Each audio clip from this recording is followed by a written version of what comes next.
Channel वक्त की आवाज़ को सब्सक्राइब करें और बेल आइकॉन दबाएं।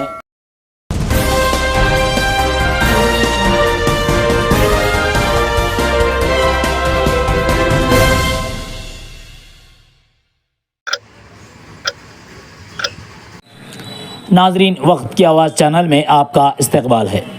नाजरीन, समाजी कारकुन नसीरुद्दीन पटेल अदोनी ने रुकन पार्लिमान करनूल और रुकन असम्बली अदोनी से मुतालबा किया है कि अदोनी शहर से रेलवे मुसाफिरीन को सहूलतें फ़राहम की जाए। विजयवाड़ा से रायचूर और विशाखापट्टनम से रायचूर के लिए ट्रेन चलाई जाए। अदोनी से होते हुए दहली को जाने के लिए ट्रेन की सहूलत फ़राहम की जाए।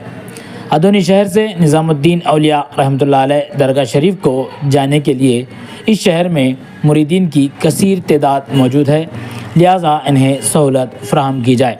और पैसेंजर ट्रेन गुंतकल से गुलबर्गा के लिए भी आवाम को सहूलत फ़राहम की जाए। मज़ीद तफसील नसीरुद्दीन पटेल की ज़बानी समाअत करें। అందరికీ నమస్కారం।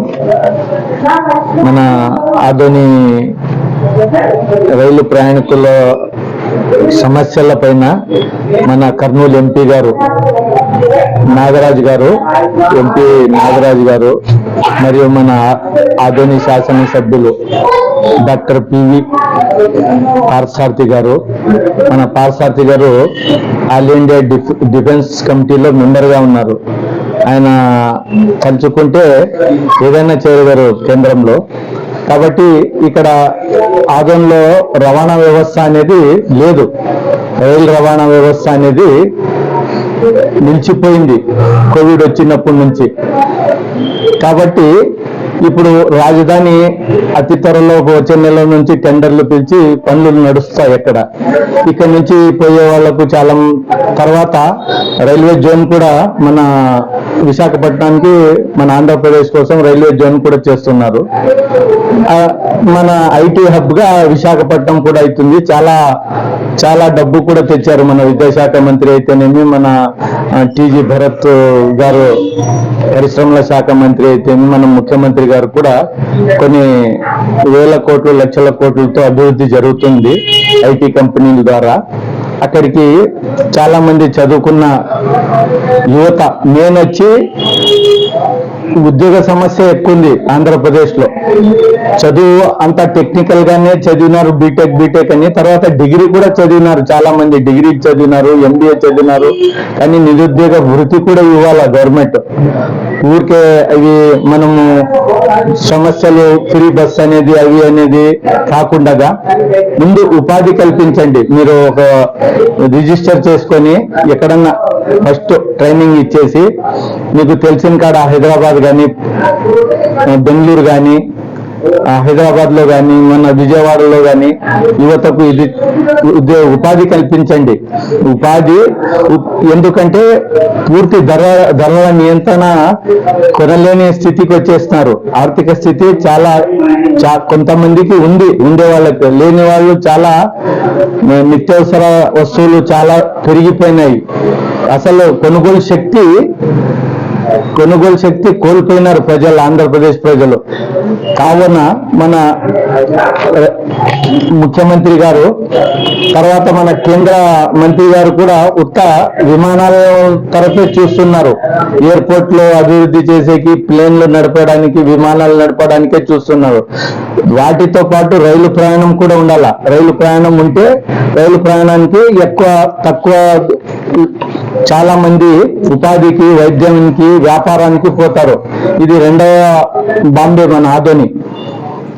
అలాంటిది అన్ని ఇక్కడి నుంచి పోయే అప్ అండ్ డౌన్ పోయే ట్రైన్లు మొత్తం ఇప్పటికీ 32 ఉన్నాయి. 32 ట్రైన్లు నడుస్తున్నాయి. గతంలో నిలిచిపోయిన ట్రైన్లను పునఃప్రారంభించాలి. బెంగళూరు డిఆర్ఎంతో కానీ కేంద్ర మంత్రితో మాట్లాడి, మన పార్థసారథి గారు, తర్వాత మన ఎంపీ గారు, అలాగే మన టీజీ భరత్ గారు, ఎందుకంటే పరిశ్రమలు పడేటప్పుడు, రాజధాని పని నడిచేటప్పుడు స్కిల్ వర్క్ అనేది కూడా నడుస్తుంది. మన స్కిల్ వర్క్ అంటే చాలా మంది ఇక్కడ నుంచి జీవనోపాధి కోసం పోతారు. అక్కడ పోయినప్పుడు రాజధాని అంటే కొంత వేల మంది కావాల్సి వస్తుంది అక్కడ పని చేయడానికి, అన్ని రకాలుగా రాజధాని నిర్మాణానికి. కాబట్టి విజయవాడ టు రాయచూర్, విశాఖపట్నం టు రాయచూర్ ఒక ట్రైన్ వేయాలి. అలాగే ఢిల్లీకి ఒకే ట్రైన్ ఉంది, కర్ణాటక ఎక్స్ప్రెస్ అనేది. ఇప్పుడు ప్రయాణికులు ఎక్కువైపోతున్నారు. ఆదోని ఇట్లా రాయచూర్ నుంచి పోయే ఈ నిజాముద్దీన్ దర్గా ఉంది, హజరత్ నిజాముద్దీన్ ఔలియాది. ఆయనకు భక్తులు కనీసం అంటే ఒక 5,000 మంది ఉన్నారు.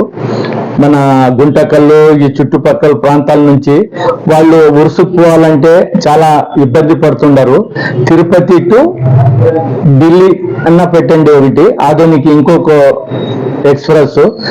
తర్వాత ప్యాసింజర్ ట్రైన్లు పెట్టండి, గుల్బర్గా టు గుంటకల్, గుంటకల్ టు ఇది మన షోలాపూర్ టు తర్వాత షోలాపూర్ టు మా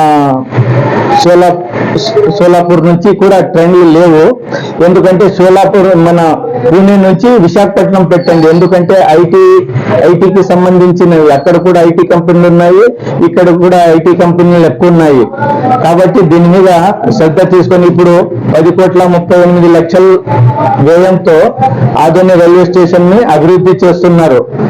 కానీ ఇక్కడ నుంచి పోయే ట్రైన్లు, చాలా ట్రైన్లు, వీక్లీ ట్రైన్లు కూడా వస్తున్నాయి. వీక్లీ ట్రైన్లు ప్రభుత్వం, కేంద్ర రైల్వే, దక్షిణ మధ్య రైల్వే వీక్లీ ట్రైన్లు వేసింది. కానీ అవి ఎవరికి తెలియడం లేదు.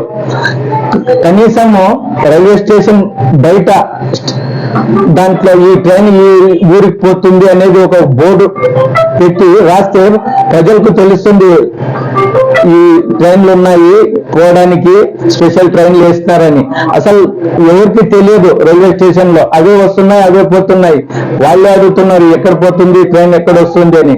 కాబట్టి బయట ఒక డిస్ప్లే బోర్డు పెట్టి మన ఆదంలో నిలిచే స్పెషల్ ట్రైన్ల గురించి ఒక బోర్డు ఏర్పాటు చేయాలి. దక్షిణ మధ్య రైల్వే డిఆర్ఎం గారు కూడా, జిఎం గారు కూడా శ్రద్ధ తీసుకోవాలి. అలాగే ఇక్కడ పనులు నడుస్తున్నాయి, సివిల్ వర్క్ నడుస్తుంది. సివిల్ వర్క్ నాణ్యత లేని సివిల్ వర్క్ నడుస్తున్నది. అసలు సిమెంట్ వర్క్ నడుస్తుంది కానీ క్యూరింగ్ చేయడం లేదు. రోడ్డు వేస్తారు, రోడ్డు పోవడానికి 2 సైడ్లలో గుంతలు పడి మన 2 సైకిల్ మోటార్లో కింద పడి రాత్రిపూట కాళ్ళు కొట్టుకుంటారు. అన్ని పోవడానికి అన్ని గుంతలు వేసిన 6 నెలలకే పోతుంది. కాబట్టి రైల్వే శాఖ డిఎం గారు, రైల్వే శాఖ డిఆర్ఎం గారు శ్రద్ధ తీసుకొని, ఇక్కడ ఏడిఎం ఆఫీస్ కూడా ఉంది, ఆయన కూడా క్వాలిటీ చూడాలా. ఇక్కడ రైల్వే స్టేషన్ లో కూడా పనులు నడుస్తున్నాయి. అన్ని వేసిన టైల్స్ వేసిందన్నీ పోతున్నాయి. అప్పటికే గుంతలు పడినాయి అక్కడ. ఫస్ట్ ప్లాట్ఫారం, సెకండ్ 4వ ప్లాట్ఫారం మీద, 1వ ప్లాట్ఫారం మీద. అలాగే వర్షం వస్తే విపరీతంగా నీళ్లు నిలబడతాయి 4వ ప్లాట్ఫారం మీద, 1వ ప్లాట్ఫారం మీద. ఆ నీళ్ళకి ఆ రాత్రి పూట కనపడదు, ముసలోళ్ళు కింద పడతారు, పిల్లలు ట్రైన్ నిలబడుతుందని ఇప్పుడు డిస్ప్లే అంతా బాగా చేస్తారు. కాబట్టి ఇప్పుడు 2వ ప్లాట్ఫారం మీద టాప్ వేస్తారు, 3వ ప్లాట్ఫారం మీద టాప్ వేస్తారు. దాంట్లో లైటింగ్ పెట్టి బాగుంటుందని నా అభిప్రాయము. నేను ఆదోని ప్రజల తరపు నుంచి కోరుతున్నాను. కాబట్టి డాక్టర్ పార్థసారథి గారు దయచేసి మీరు కేంద్రంతో మాట్లాడి ఇక్కడ ఆదోని మీదుగా పోయే ట్రైన్లన్నీ నిలబెడతారని నేను ప్రజల తరపు నుంచి మీకు కోరుతున్నాను. నా పేరు నసీరుద్దీన్ పటేల్, ఆదోని.